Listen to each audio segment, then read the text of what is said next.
गोसोलाय हौवा फिसालाखौ स्कुलाव दोनलांनो नागिरदों दाथ'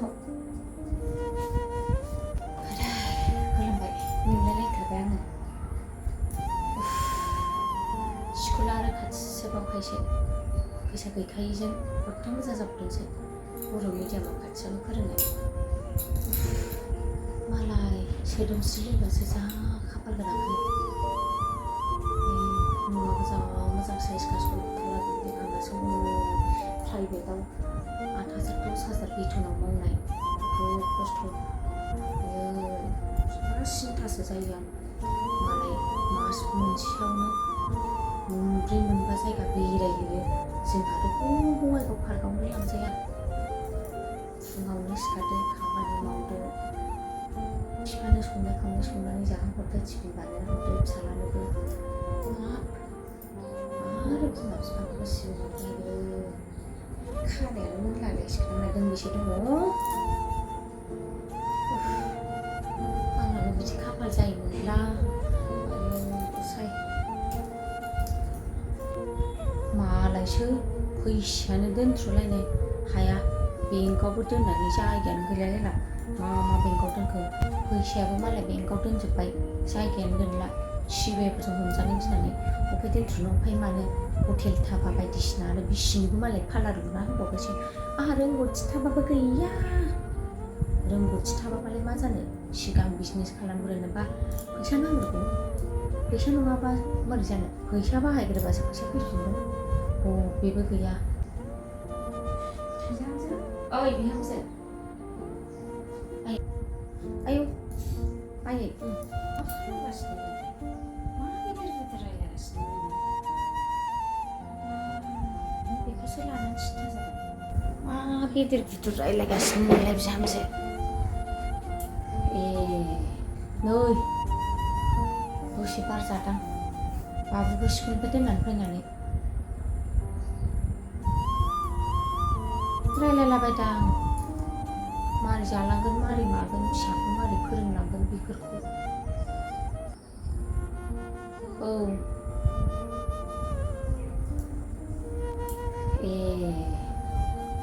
नै नोंनि लोगोखौ मिन्थिया नोङो क'क्राझारनिखौ फिसाया फार्स्ट क्लास कन्ट्राक्टर फैसायावहाय दोनथ्र'नो बेंकनि सिबिआइफोरजों हमजानो गिनानै दोननोनो जायगा गैला बायदिसिना हटेल खुलिबाय रेस्टुरेन्ट रिजर्ट आरि बेयाव खुलिनायावसो हमजायासै दा मिन्थियासै फैसाया अबेनिफ्राय फैदों अबेनिफ्राय मादों गासिबो इनभेस्टिगेसन लाजोबोना बेफोरखौ खुलिबाय नालाय बेयाव थांनाय फैसा आरिखौ देखायबाय नोंहा माखौ सिन्था जादों आइ सना लोखि बिहामजो नै बाराद्राय फैसा अहल जाबा फिसाइफ्रा मा खालामो मिथिगौ फिसाइजों अनलायलायनाय अननाय मोननायासो गोजोननाय थुरिनि न'आव था मायाव था खर'से मोनजानाय मोनलोंनाय ना बेदर ससेयानो गथ' गोजोननाय मिथिगौ आरो फिसाइजों बेबायदि सैया खालामजाबा गुबुन हिनजाव आरो जों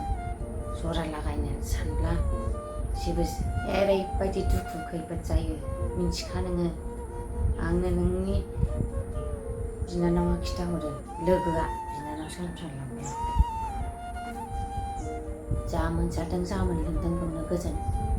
बाराद्राय फैसा थाखा अहल मेरलाबा थाला बिल्डिंबा बायदिसिना गोसोखाङो फिसाइफ्रा आइ मिथिया नामा नोंलाय मबाइलफ्राव होयो गथ' मबाइल नों नाया नामा मबाइलखौ फेसबुकफ्राव इउटुबफ्राव नै खारनाय आरिनाय दोनखारलांनाय हिनजावफ्राबो रं नाम्बार जाफ्लानोसै बेबायदि मालदारजों बोरायद्राय बादा बैसो जानायखौलाय सोर सिख्लाया लानो बे फैसा केरलानि थाखायसो दा गोदाव सोराव बेयावनो गोजोन गथाय हिनजाव लायो बिदिसो नंगौ नामा जोंहा मिडिल क्लासनो मोजांहाय बांद्राय गैया बाराद्रायबा नोंसालायाबो गुबुन हिनजाव गदायसो लानो नागिरगोनहाय गदाय हिनजाव लायो हामा फैसायावहाय गारबावहाय मानो जालाबायनोसै गासिबो बिनाय मानिखौ मोनोसै नालाय मिडिल क्लास खाना जोंहा मिडिल क्लासनिफ्राय एसे बांसिन जाबा मोजां मोनो आरो